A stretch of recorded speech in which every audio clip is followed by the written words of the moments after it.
Bom, bom dia a todo mundo aí.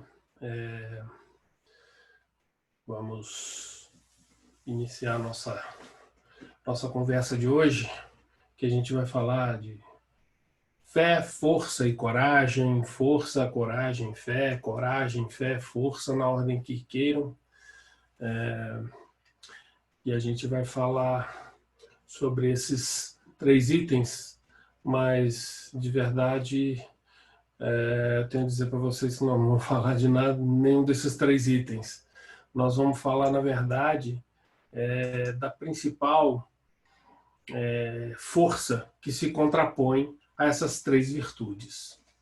E aí a gente vai usar o recurso do chat, que essa plataforma online nos permite, e pedir a vocês que relacionem qual vocês acham que é a maior força que se contrapõe a essas três virtudes. Quem se arrisca? Então usem o chat aí, para quem não sabe, é clicar naquele balãozinho no final da tela lá, onde está escrito chat, e colocar o que vocês acham que é essa principal força que se contrapõe. Vamos lá? Então aí o pessoal já escrevendo. Medo, orgulho, egoísmo, a descrença. A descrença já é a própria falta de fé. Mais gente falando do medo. A grande maioria está falando do orgulho e do egoísmo, né? Mas o orgulho e o egoísmo, essa força da qual eu estou falando, ela pode até vir a ser filha do orgulho e do egoísmo em algumas circunstâncias, mas não é do orgulho e do egoísmo. O orgulho e o egoísmo são os pais de muitas das nossas tragédias realmente, mas eu acho que é possível ainda ser orgulhoso e ter coragem, e ter força, e até ter fé. Né? Fé em alguma coisa. E é também possível, dentro até do egoísmo, ser corajoso, ter força e ainda assim ter fé. Nem que seja fé em si mesmo. Né? A força da qual nós estamos falando foi quem acertou, foi o pessoal que relacionou o medo como sendo a principal força opositora da fé, da coragem e da força. Desculpe. E a gente coloca o medo exatamente porque em alguma circunstância ele nos bloqueia da nossa livre atuação, né? Mas falando um pouco mais sobre essa força, né? Sobre esse grande contraponto aos três itens do nosso tema de hoje, eu queria perguntar, alguém aqui tem medo? Levanta a mão aí, quem é que sente medo? Nossa, quanta gente sentindo medo. Nossa, quer dizer, vou puxar a orelha de vocês, quer dizer, o Espiritismo não ajudou vocês a se livrarem do medo? É possível se livrar do medo? É necessário se livrar do medo? Ou o medo é uma companhia que pode ser saudável no nosso dia a dia? Né? Para a gente responder essa pergunta, a gente precisa até conceituar o medo para a gente entender do que nós estamos falando. Né? Então, vamos conceituar o medo.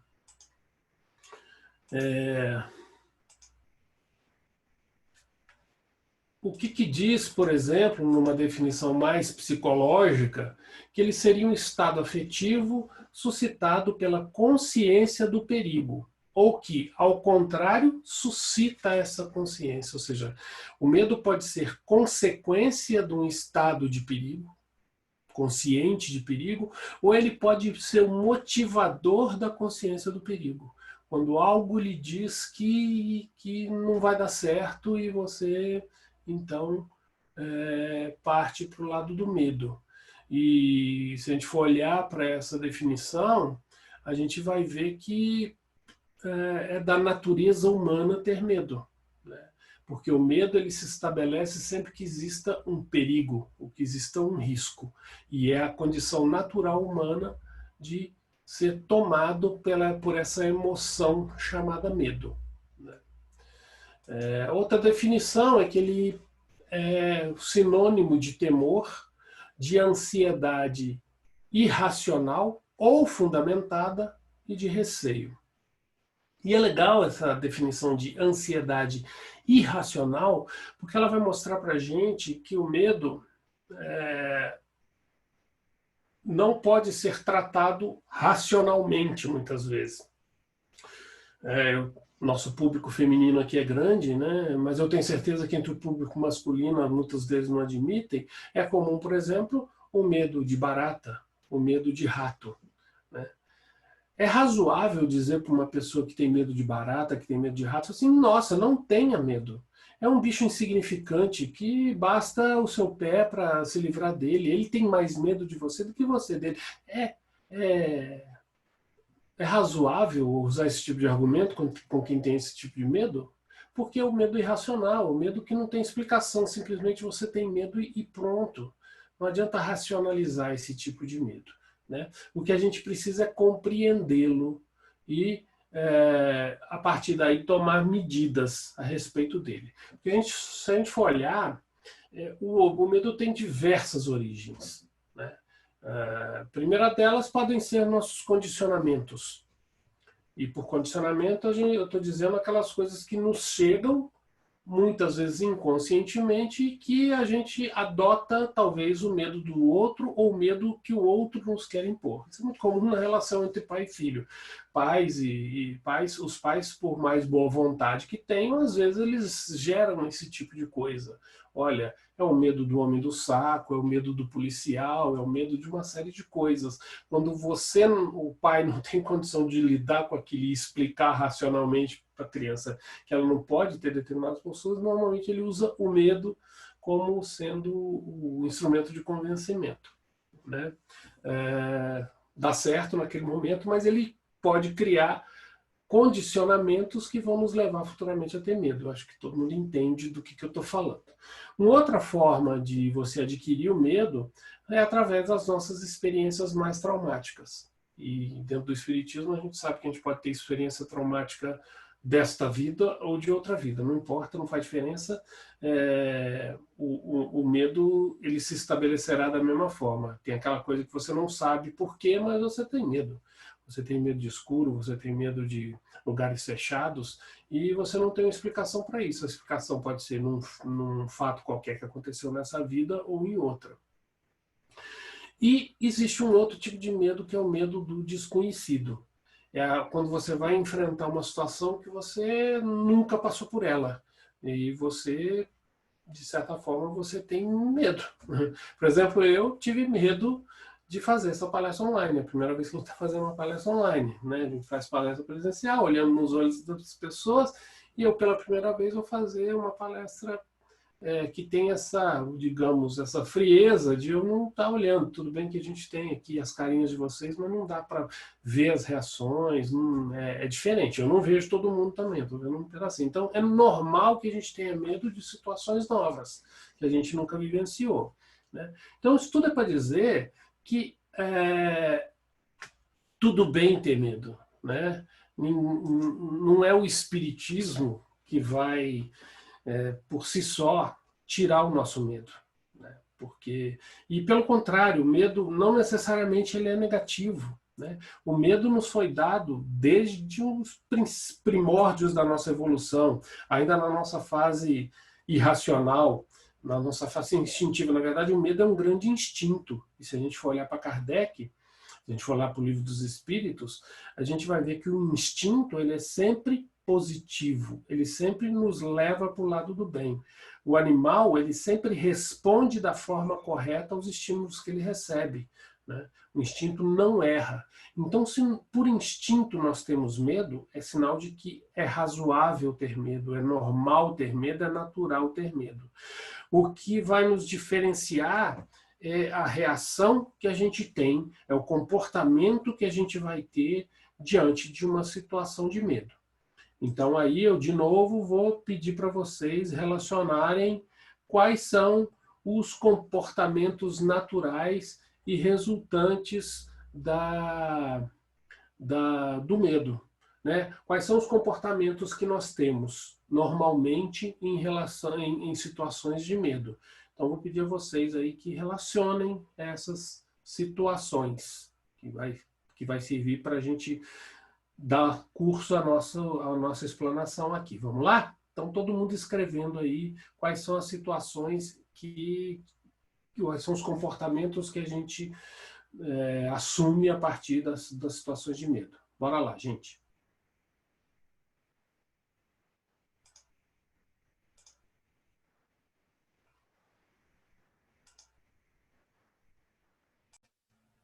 Então, a gente já está vendo aqui ansiedade, paralisar, frio na barriga. Engraçado, né? Como é que o intestino sofre, né? A fuga, a falta de ação, que seria a paralisação. Aí alguém escreveu aqui enfrentá-lo. Aí tem mais um que falou de fuga, de paralisar, de não fazer algo, ou seja, não fazer nada. Ansiedade, culpa, né? Então, realmente são bastante. Ó, preocupação, temor, boca seca também. Então, a gente vê aí fenômenos orgânicos e fenômenos emocionais, né? Agressividade, muito boa essa.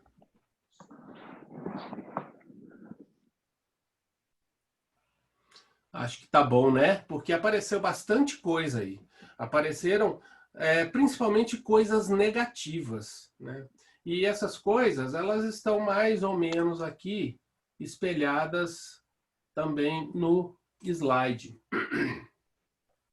Eu fiz um slide também sobre isso.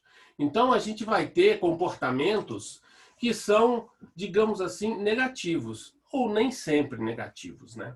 Porque na nossa fase animal, né, os dois primeiros instintos que surgem na sensação de medo, ou é a agressividade ou é a fuga, né? Então, o organismo já está preparado para disparar um conjunto de sinais que nos vão dar mais força para um revide, no caso do medo, ou mais força para uma fuga, para acelerar a nossa corrida. Isso são os sentimentos, os comportamentos mais naturais, vamos dizer assim, da gente da nossa fase animal. Mas ele pode disparar uma série de outros comportamentos também. Por exemplo, a inércia, que é o que alguém escreveu, algumas pessoas escreveram aí como paralisação. A gente fica de tal forma livre, de tal forma sem ação, que a gente não sabe o que fazer e para tudo. Outra possibilidade é o vitimismo, né? Porque se eu estou com medo de alguma coisa, eu faço aquela carinha de vítima assim, a pessoa olha para mim e fala assim, coitado, né? Então, é uma característica humana também o vitimismo. O problema é que, às vezes, essas coisas se tornam patológicas, né?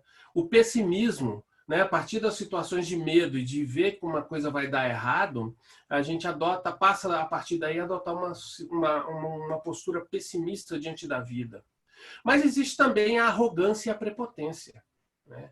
Muitas vezes, por trás da arrogância e da prepotência, existe o medo. Existe uma vontade, né, de mostrar para os outros que você não está com medo. É a máscara, né? A gente põe a máscara do não medo e que tem a ver até com a agressividade, adotar essa postura de arrogância.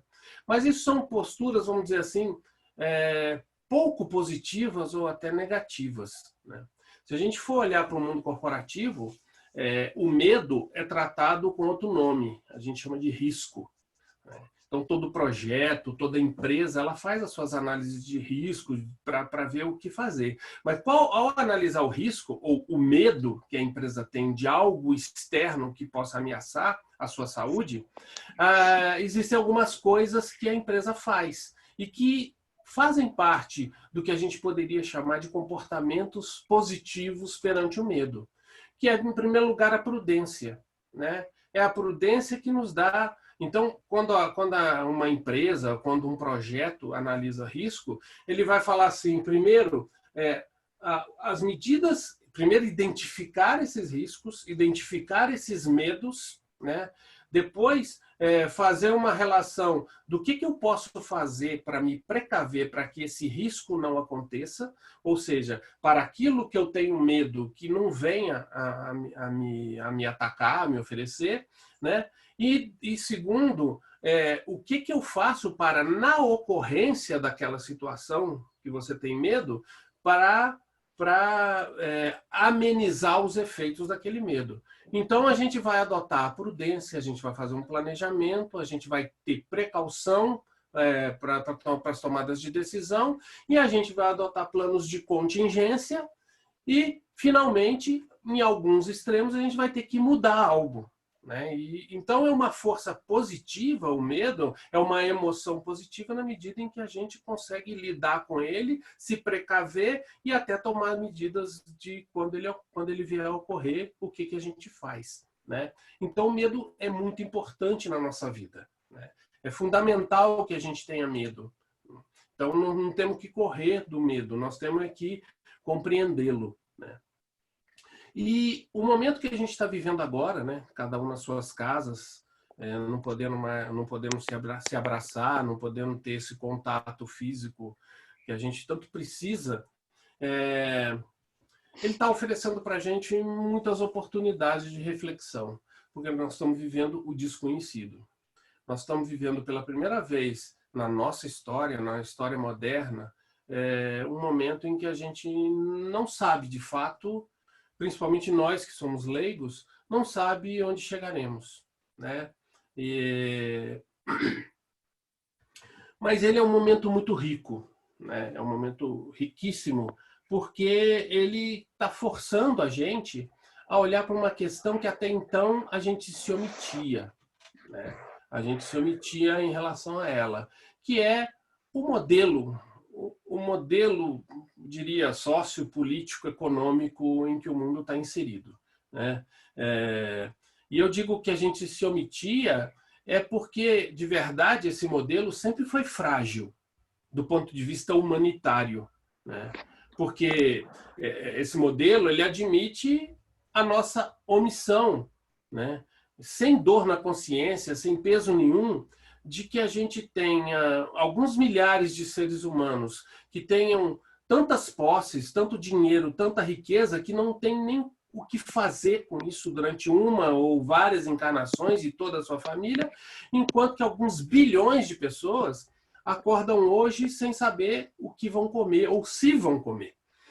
Né? Então é um modelo muito caótico do ponto de vista de humanidade, né? A gente está sempre clamando por humanidade, mas só que esse momento está revelando de forma muito mais drástica, de forma muito mais patente, né? O ser humano precisa olhar um para o outro, seja pelo caos da saúde, seja pelo caos econômico. Está todo mundo envolvido, está todo mundo dentro do mesmo panorama, está todo mundo, e eu estou falando mundo em relação ao mundo mesmo.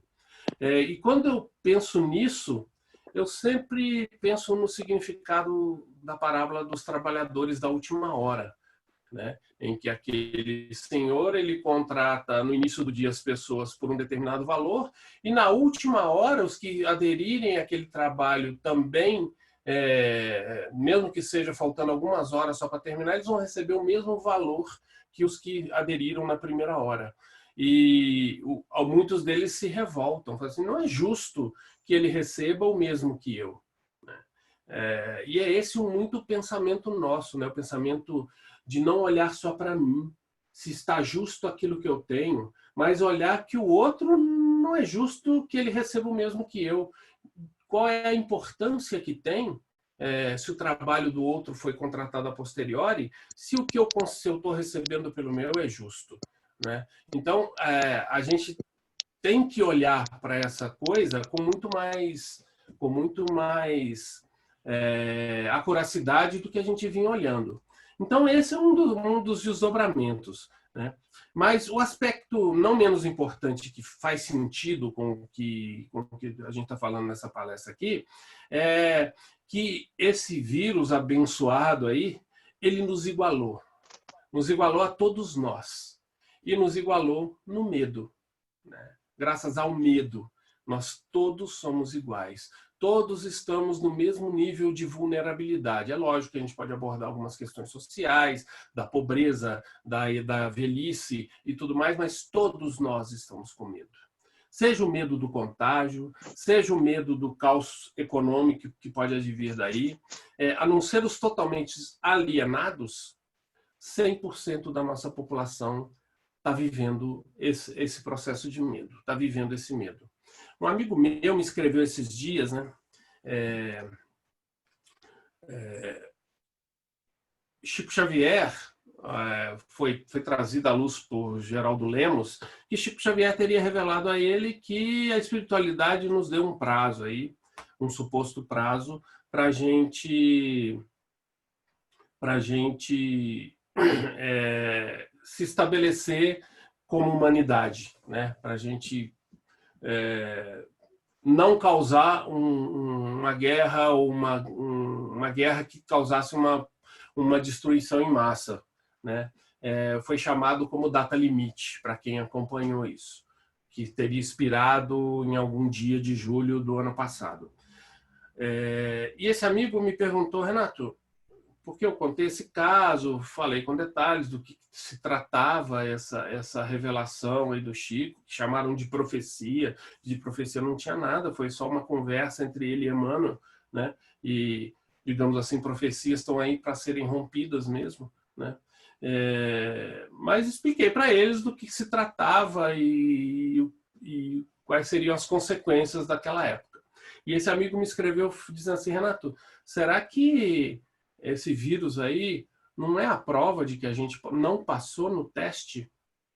Eu tive que pensar um pouquinho antes de responder para ele, mas eu acabei respondendo que não, que eu achava que não, que na verdade esse é o grande teste, né? A humanidade nunca passou por isso.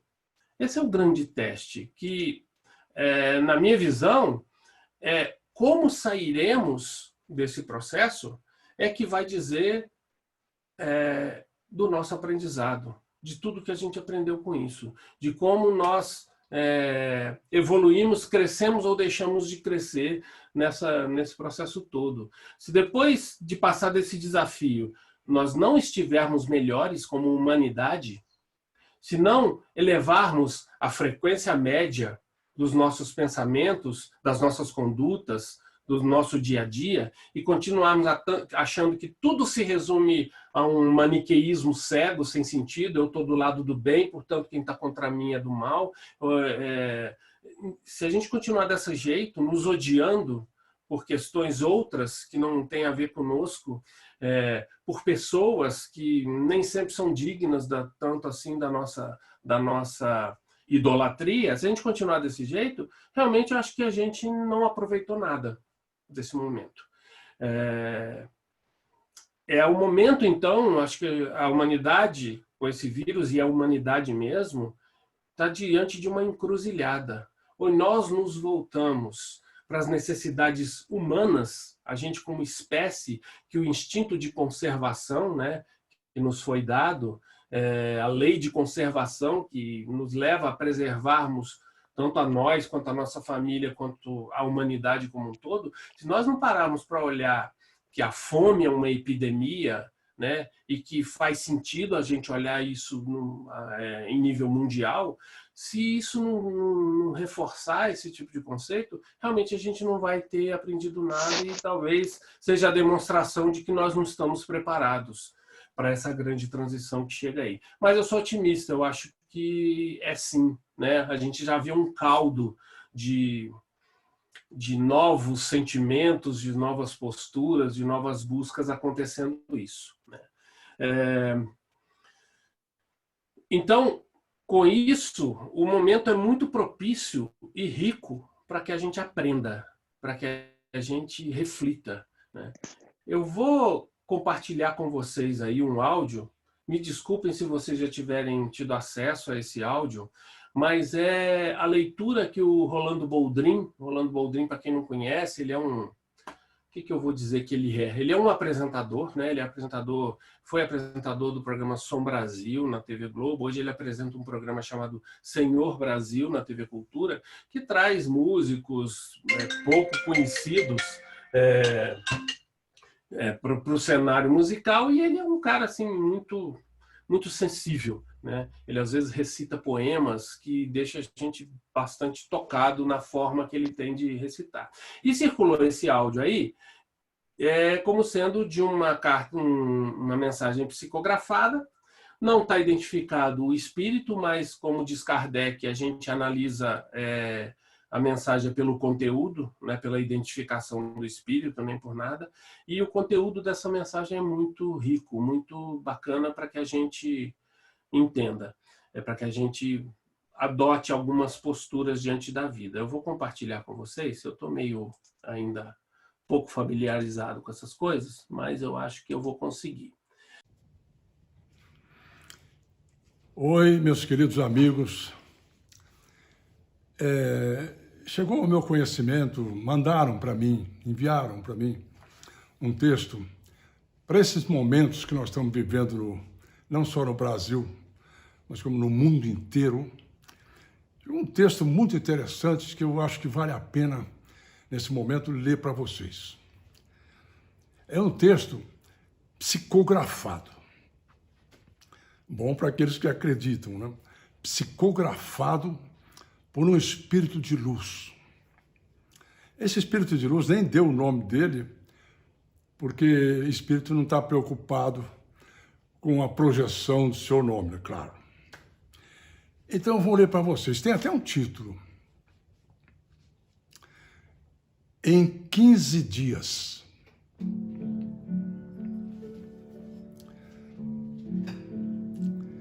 Queridos irmãos da Terra, que momento extraordinário passa esse planeta. Em 15 dias, todas as nações do mundo se ajoelham perante o invisível. Nenhum dinheiro do mundo pode aplacar o medo que hoje habita os corações dos seres. A capital mundial do dinheiro finalmente descobre que não é possível comer e respirar o ouro. A cidade de luz, mergulhada nas trevas.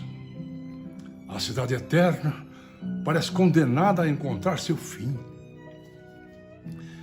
Enquanto isso, o planeta Terra, organismo vivo, aproveita a ausência do homem e se cura. Rios estão ficando cristalinos. O ar está mais puro em todo o mundo. E as estrelas estão mais visíveis. Tudo isso em 15 dias. Enquanto a solidariedade se destaca em alguns, outros exacerbam seu egoísmo, deixando evidente quem serão os futuros moradores da Terra regenerada. E que ironia! Esse vírus abençoado parece não atacar animais. O seu alvo é a espécie humana. Eu disse abençoado, né? Abençoado, sim. Pois nos foi ensinado que a dor é grande professora.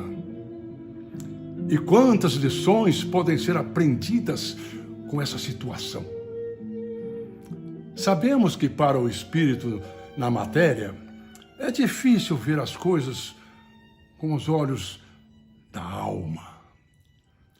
Mas creio, o que acontece nesse momento é uma oportunidade única que outros orbes não tiveram. A guerra nuclear era o karma da raça humana. A autodestruição, o seu destino. Mas este planeta tão amado por Jesus, recebeu a chance maravilhosa de ter um chamado diferente. Em vez de se autodestruírem para aprenderem a fraternidade, se afastarão uns dos outros para aprenderem na dor da solidão a importância do coletivo. A importância do coletivo.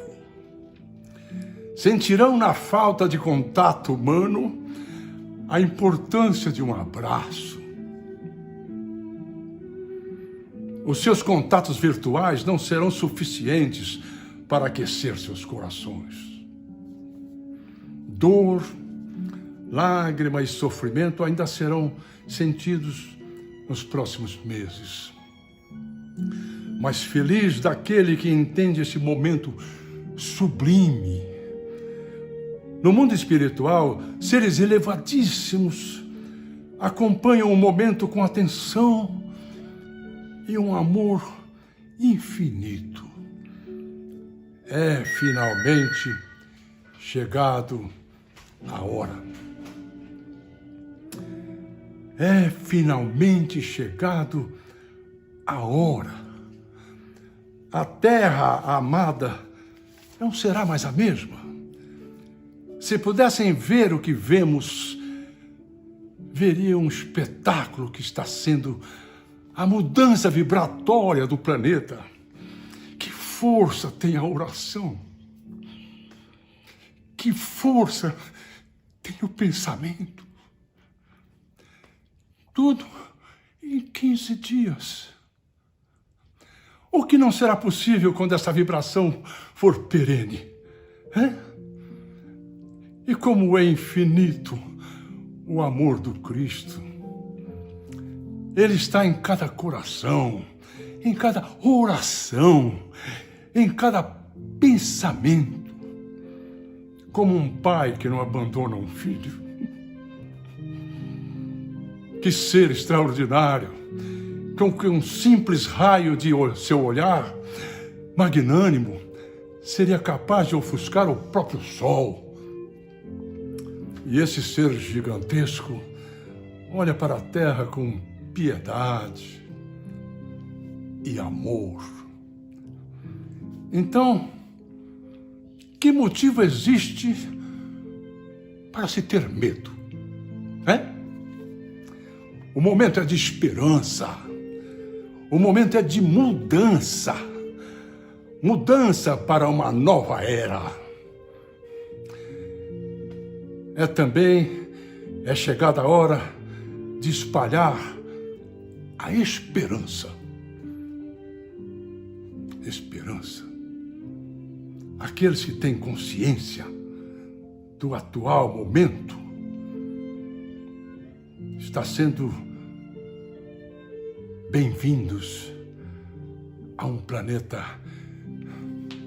regenerado. É isso aí.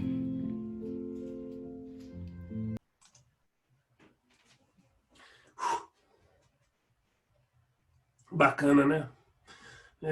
Eu acho que resume bem o que deve ser. Eu estou emocionado.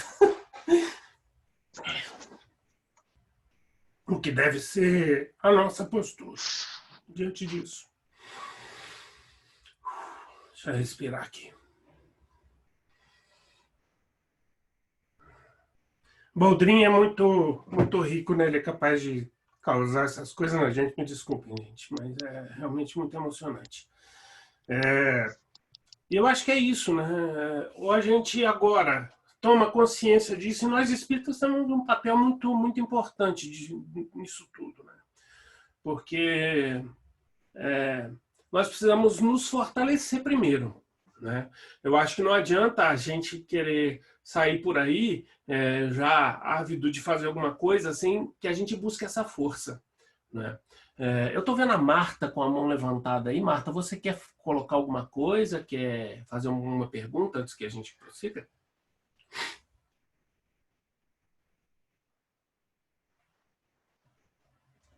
Já deslevantou? Bom, então vamos lá.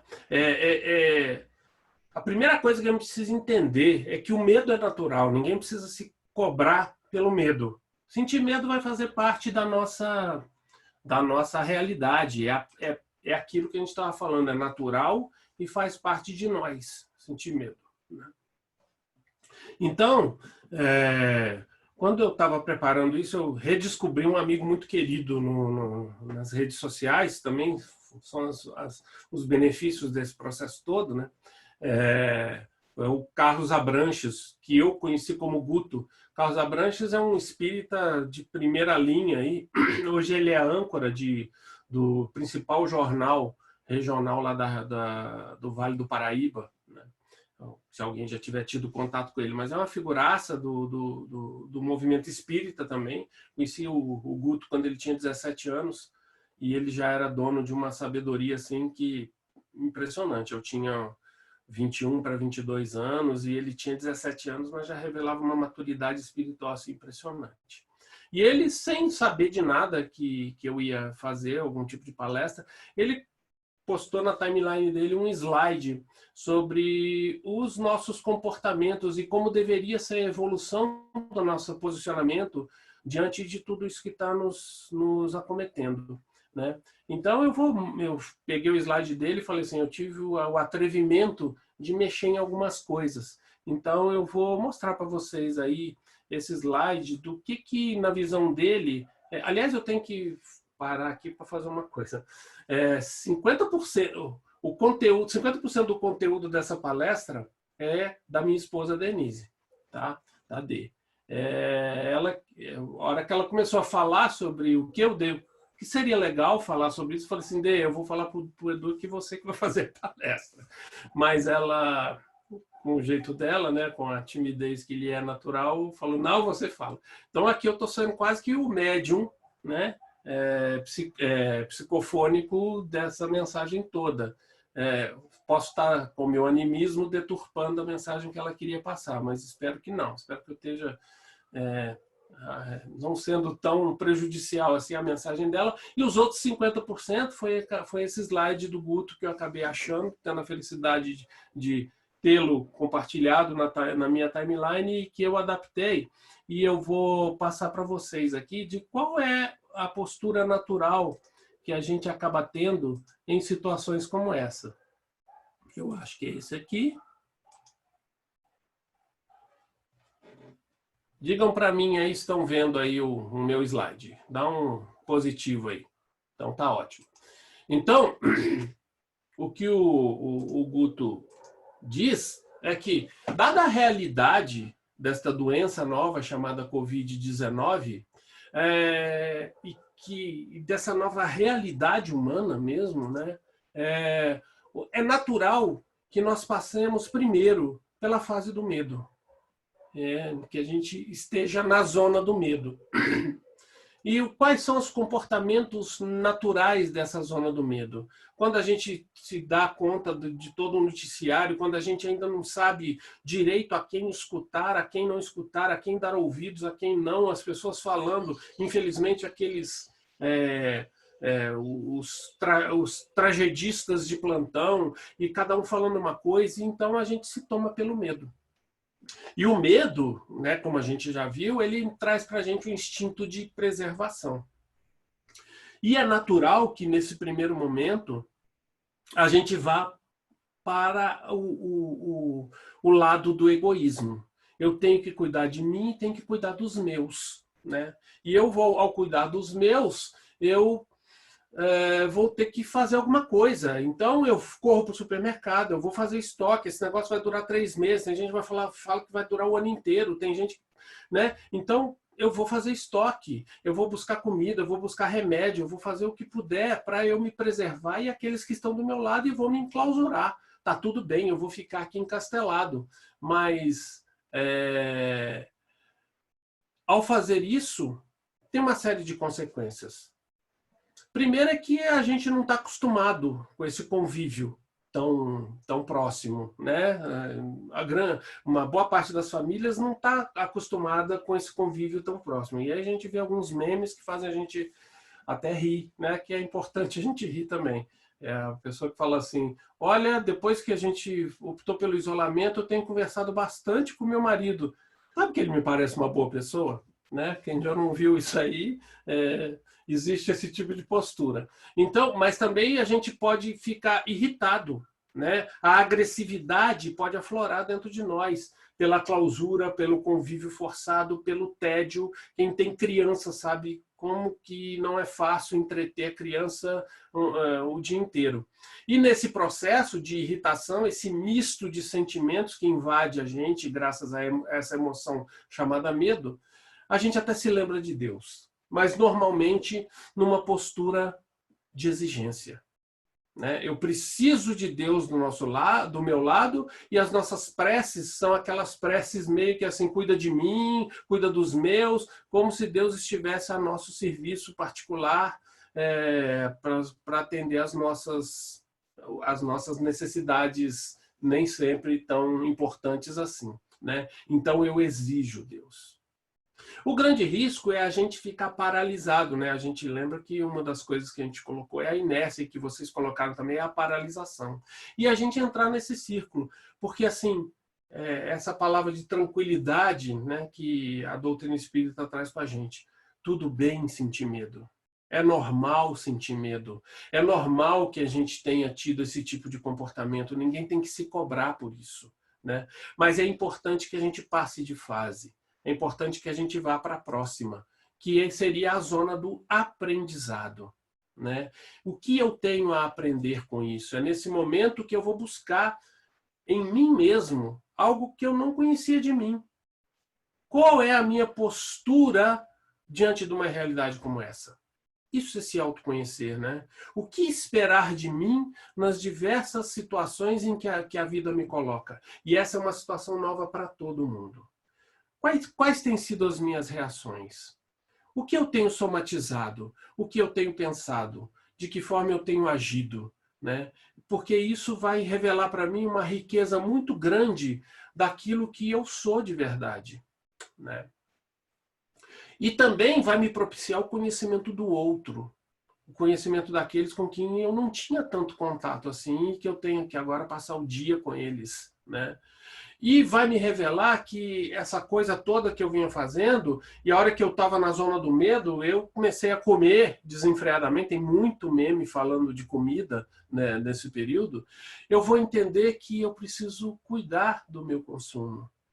Mas não é só do meu consumo alimentar, também é do meu consumo de informações. O que serve, o que não serve? Quem é essa pessoa que está falando? Que respaldo ela tem? Porque começa a pipocar um tanto de coisas pela internet. Esses dias postaram o posicionamento de uma doutora de não sei o quê, em que ela estava falando que todo esse vírus era bobagem. Bastou eu procurar quem era a doutora. Primeiro que eu encontrei a tal doutora. Segundo que eu não encontrei onde ela teria dito isso, porque em nenhuma das redes sociais dela, nem no LinkedIn, nem no Facebook, ela tinha dito nada daquilo. Terceira, quem é essa doutora, ainda que ela tivesse dito? Né? Qual é a reputação técnica, no meio técnico, no meio acadêmico que ela tem? Né? Tantas pessoas que não sabem o que estão falando e falando. Né? E a gente aprende com isso uma coisa que tem sido muito importante nesse período todo, né? Que a gente tem que separar opinião de ciência. E entender que nenhuma opinião é maior do que a ciência, do que o conhecimento. Então, o que dizem as pessoas que realmente agregam dentro desse contexto? Quem são as pessoas a quem eu tenho que recorrer de verdade? Né? E que vão acrescentar alguma coisa importante para o meu aprendizado? Né? Então, e a gente parar de se agir como autômato, sem sequer analisar o nosso sentimento, as nossas posturas, nem decidir o que a gente vai comer dentro de nós e de qual informação a gente vai se alimentar. Então a gente aprende que a gente precisa ter os momentos de travar contato com as informações, porque elas são importantes e a gente não pode se alienar nesse momento, mas a gente vai aprender que nesse momento a gente precisa ter momentos de alegria, momentos de lazer, momentos de não pensar em nada. É momento da gente pensar, nós estamos incluindo a meditação na nossa alimentação? Nós estamos incluindo a oração na nossa alimentação? Né? Nós estamos aproveitando que a gente está com um tempo mais disponível e lendo uma obra mais importante que vai modificar alguma coisa no nosso procedimento. É a oportunidade de a gente aprender. Né? E no aprendizado, eu vou entender que a minha dor não é maior que a dor do outro. E eu vou sofrer tanto com a minha quanto com a dor do outro, porque pessoas queridas, pessoas do nosso conhecimento, vão sofrer tanto ou mais que a gente. Nós vamos perder pessoas, né? Que é natural. Não banalizar a perda, mas aprender a sofrer com ela e entender que fez parte do processo. Mas entender que nós todos estamos no mesmo barco. E não adianta eu olhar só para mim. Eu preciso perguntar, como é que está meu vizinho? Como é que está a minha cidade? Como é que está o meu país? E, finalmente, como é que está o mundo?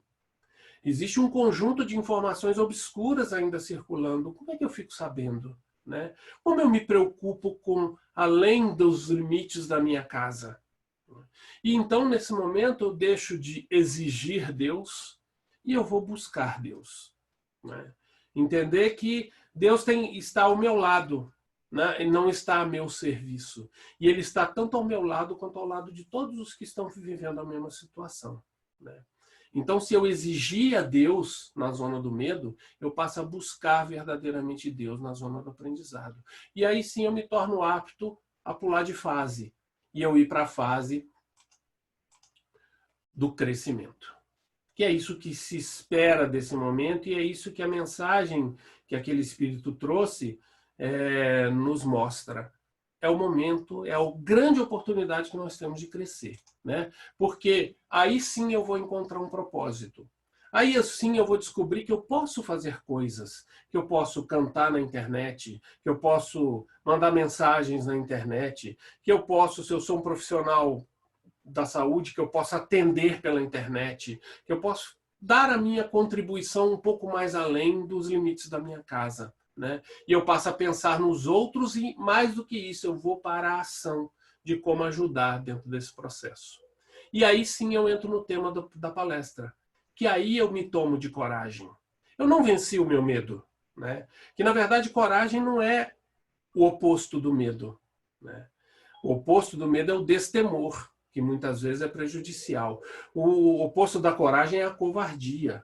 A coragem, na verdade, é se eu estou com medo, vai com medo mesmo. Né? E eu vou encarar esse processo com o meu coração, com as armas que eu tenho. Né? E aí eu passo a me encorajar e quando eu me torno de coragem, eu encorajo aqueles que estão do meu lado, porque eu dou exemplo. Né? E eu penso mais no outro. E aí sim, eu me torno melhor, reconheço que eu estou melhor, reconheço a importância que teve todo esse processo na minha vida e agradeço. E ao agradecer, eu encontro Deus. Né? De tanto buscá-lo, eu acabo encontrando. Essa fagulha divina que Jesus já nos dava de presente. Sois deuses. Né? Fazei brilhar a vossa luz. Então é isso que a gente... É o momento da gente estabelecer isso dentro do nosso coração. Né? E passarmos a realmente adotar a postura de que somos deuses, somos criadores.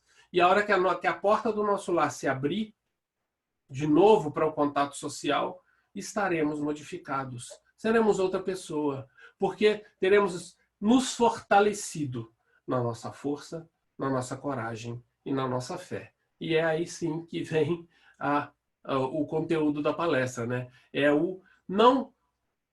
Aí eu discordo da canção que fala: ei, dor, eu não te escuto mais, você não me leva a nada. Ei, medo, eu não te escuto mais, você não me leva a nada. Não, a gente precisa escutar as nossas dores, porque a dor nos foi dada como proteção. Nós precisamos escutar o nosso medo com a escuta verdadeira, né? E ele vai nos levar à verdadeira descoberta do que nós somos, de quem nós somos, de onde viemos, para onde vamos e o que temos a fazer agora, né? E é pensar no agora. E também acabei travando contato com Marianne Williamson, que é uma escritora norte-americana, ela é uma líder espiritual lá naquele país também, que ela escreveu um negócio muito bonito, né? Que a gente precisa entender o nosso medo, de que o nosso maior medo não é o de sermos incapazes. Na verdade, quando a gente se esconde por trás da incapacidade para justificar a nossa inação, não, eu não vou aceitar isso porque eu sou incapaz, na verdade nós estamos com medo da nossa capacidade. Nosso maior medo é descobrir que somos muito mais poderosos do que pensamos. É nossa luz e não nossas trevas aquilo que mais nos assusta. Vivemos nos perguntando, quem sou eu, que me julgo tão insignificante para aceitar o desafio de ser brilhante, sedutora, talentosa, fabulosa? Na verdade, por que não? Procurar ser medíocre não vai ajudar em nada o mundo ou os nossos filhos, se esconder atrás da nossa mediocridade. Não existe nenhum mérito em diminuir os nossos talentos, apesar de para que os outros não se sintam inseguros ao nosso lado, apenas para que os outros não se sintam inseguros ao nosso lado. Nascemos para manifestar a glória de Deus, que está em todos e não apenas em alguns eleitos. Quando tentamos mostrar essa glória, inconscientemente damos permissão para que nossos amigos possam também manifestá-la. Quanto mais livres somos, mais livres tornamos aqueles que nos cercam. Então é essa a grande lição que tem que ficar. Não temamos a nossa luz. Nós somos seres fadados à iluminação. Então por que fugir da nossa própria luz, né? E aí a gente se lembra da parábola dos talentos, né? Jesus dá 5 talentos para um de... O Senhor dá 5 talentos para um de seus servos, toma conta, dá 2 talentos para o outro e dá 1 para o terceiro. O que recebeu 5 dobra para 10 e é bem recebido pelo seu senhor. O que recebeu 2 dobra para 4 e é convidado ao Senhor a fazer parte das suas festividades. E aquele que escondeu aquele seu único talento com medo porque ele tinha pouco a dar, o Senhor lhe dá uma lição de moral e fala, servo infiel, né? Por quê? Porque o que o Senhor pediu a ele é somente que ele mostrasse aquele um talento e fizesse com que ele rendesse algum fruto, qualquer que fosse, né? E ele escondeu. E é isso que Jesus pede de nós nesse momento. É isso que a gente tem condição e tem luz suficiente para fazer, né? Então que a gente aprenda por esse momento a não esconder mais a nossa luz. Era esse o recado que eu tinha para trazer para vocês. E, como eu sempre gosto de fazer, eu preparei uma canção que fala desse momento, que mostra o nosso valor como coletividade, como pessoas que vivem num coletivo, né? Para dizer para vocês, através dessa canção, tudo o que a gente tem que pensar nesse momento. Me desculpem aí o atrevimento, mas eu vou abusar dos ouvidos de vocês cantando essa canção.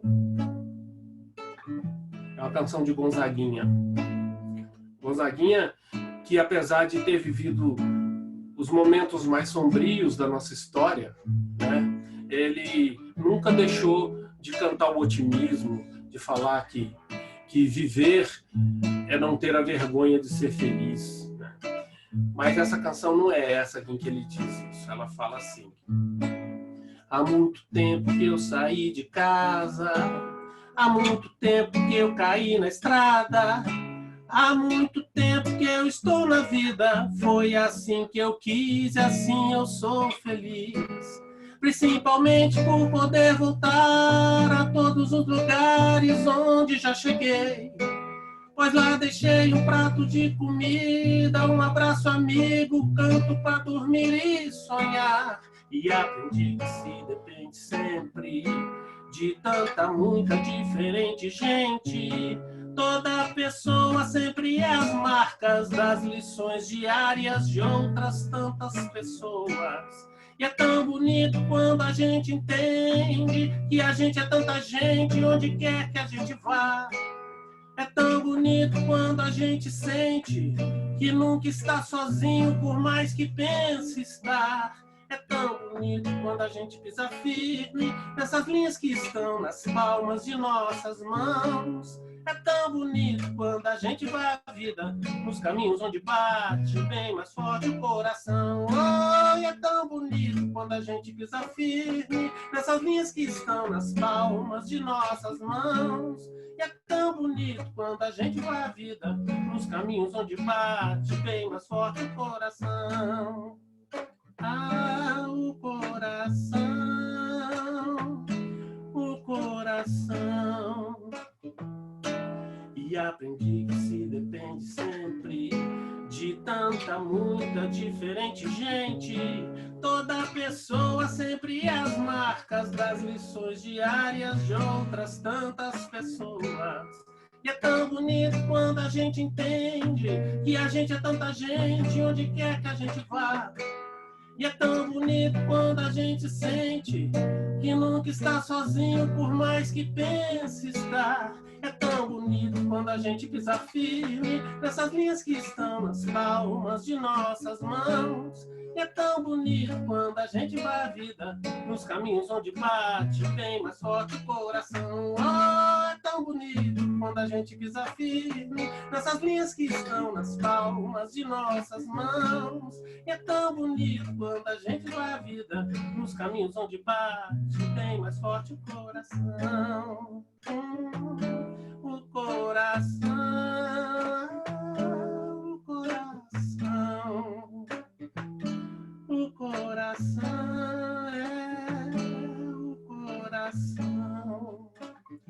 Então, que possamos seguir nessa rota de entender nossos medos, de compreendê-los, de chamarmos ele para nós e trabalharmos com ele, nos precavendo e buscando sempre a espiritualidade que nos ajuda, que nos conforta. É isso que eu tinha para passar para vocês. Muito obrigado pela paciência, muito obrigado por estarem comigo.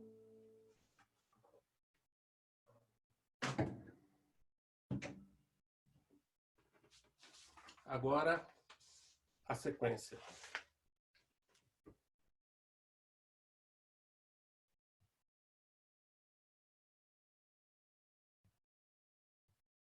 Bom, vamos então fazer as nossas vibrações desta manhã. Renato, você pode tirar o slide? Aí, obrigada.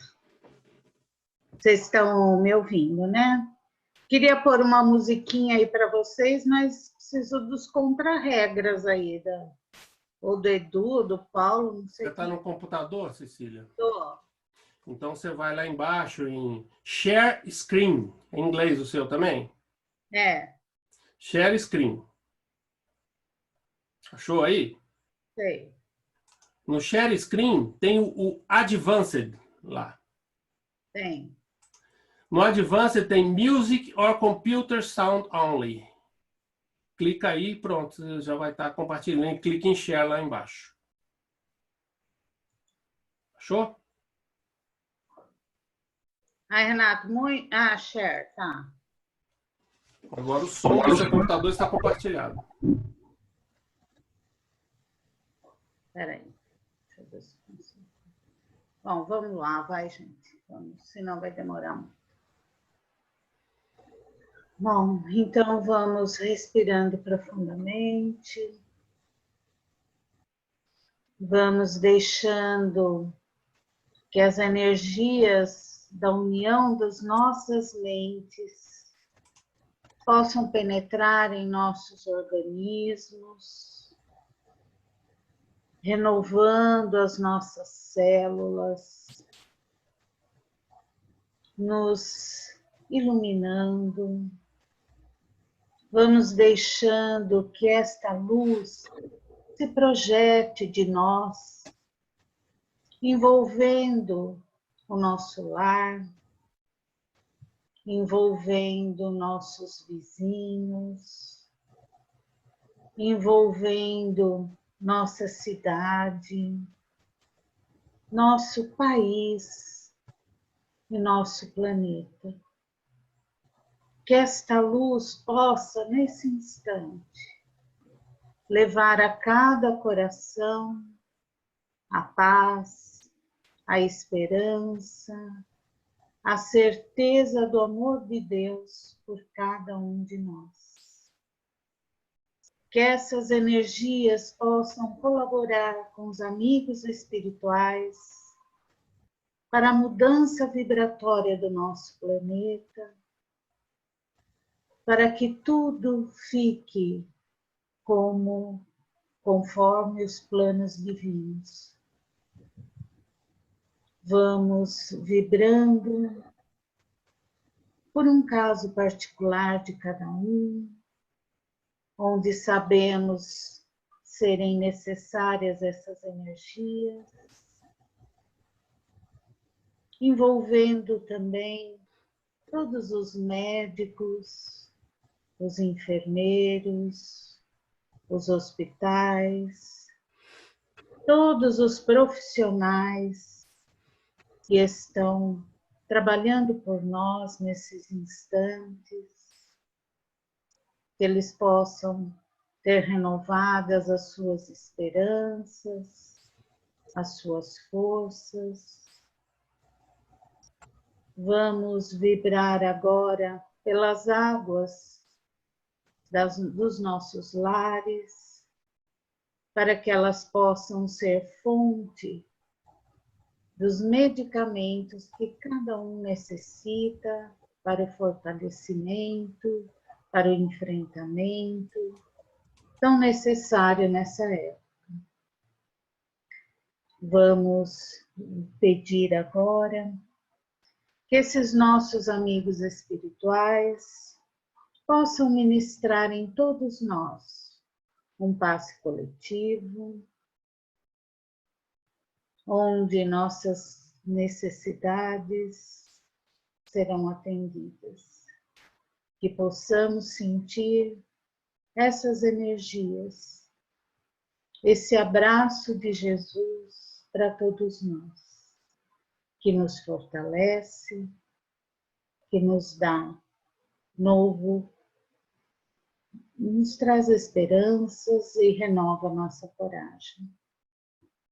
Que assim seja. Que tenhamos todos uma boa semana. Eu não sei se alguém tem algum aviso para fazer, mas só lembrando a vocês que amanhã nós teremos a reunião pública às 7h30, via online também. Então, esperamos todos neste evento aí, né? Que é um verdadeiro evento para a gente, né? Então, Renato, parabéns, você nos emocionou bastante e nos encorajou também. Certo, gente? Alguém tem mais alguma coisa para falar?